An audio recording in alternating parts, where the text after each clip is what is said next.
My name's Julie Wunungmurra and I work for the MJD Foundation and I'm from Gullengu community.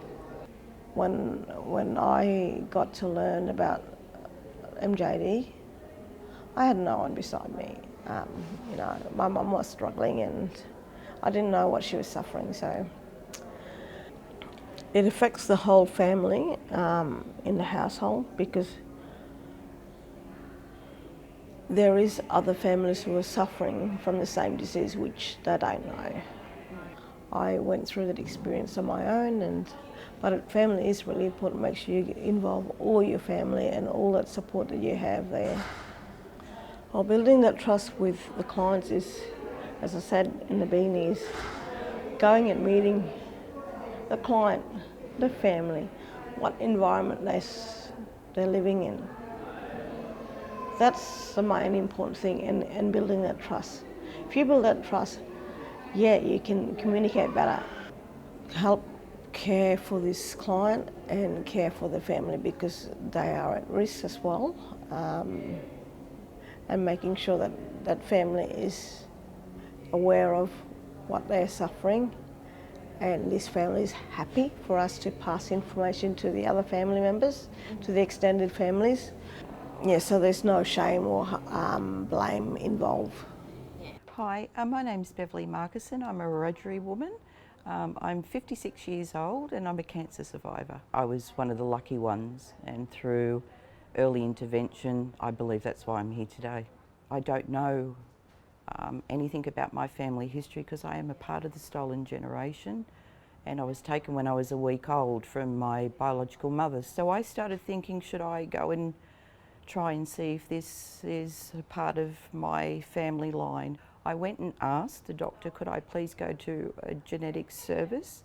The GP referred me, and I did have to wait for a few months, but I was actually sent to a paediatrician geneticist, and I was a little bit, puzzled to why I had to go to a doctor that wasn't an adult doctor. And I went and they basically said to me, look, we'll take you $1,400 for the test, but it's a waste of time. You don't have the BRCA gene. You're too old for it. This is all environmental. See you later. So I was quite bewildered by that. And my husband and I just thought, well, okay, we've got to take the doctor's word for it, and walked away.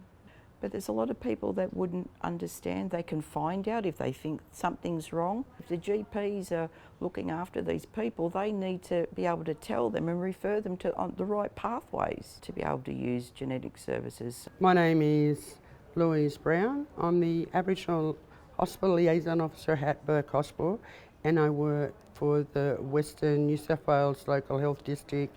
I've never heard of clinical geneticists. Because it happened so quickly, I was diagnosed, sent away at operation in a couple of weeks. It was like then it was all over, but I've never got to meet or see or heard of any geneticists. So until I was referred to the big health service, that's when I start to hear about it. Well, I haven't got it in my area health service, so I don't really know how it would work or how people deal with it. So we need some education, awareness, information, and people, may feel they want it, they may not want it, depends on the history of their family background. My name's Pratt, and my role is that I'm the manager of Aboriginal Torres Strait Islander Health Research at QIMR Berghofer, which is a medical research institute based in Brisbane, and also to introduce myself as an Aboriginal man and descendant of the Wunungmurra people, specifically the Nununcle tribe and the Brown family. So Australia-wide, I would actually say that there's a lot of differences state by state, service by service with respect to access and whether Aboriginal and Torres Strait Islander people are represented in terms of the amount or the equity that they are availed with respect to access. So I know that, for instance, in some states, there are higher numbers that are proportional to the numbers of Aboriginal people as a part of the whole population. And in other states there's perhaps underrepresentation. In line with that, I would say that we are probably underrepresented. My name is Margaret Kelaher. I'm a professor at the Centre for Health Policy at the University of Melbourne, and I'm the lead investigator on the Better Indigenous Genetic Health Services project. And we've been interested in finding out more about how we can improve the quality of genetic health services for Aboriginal and Torres Strait Islander people. There's a couple of reasons why Indigenous people are underrepresented at genetic services.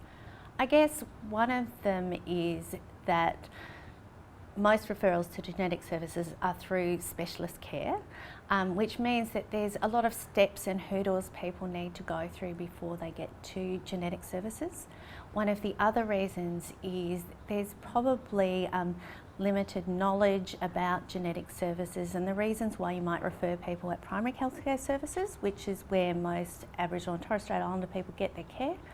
Yeah, my name is Donna Boag, and I am the 13th woman in my family to have been diagnosed with breast cancer at diagnosis. We've since had more. I think a lot of fear is in general medicine. Things not being explained to Aboriginal people. You go in and this is what they're doing, but there's no explanation, there's no feedback to the patient. There's a lot more to it than going in and having a bit of blood taken. A lot of people are scared of that. A lot of Aboriginal people are scared of that.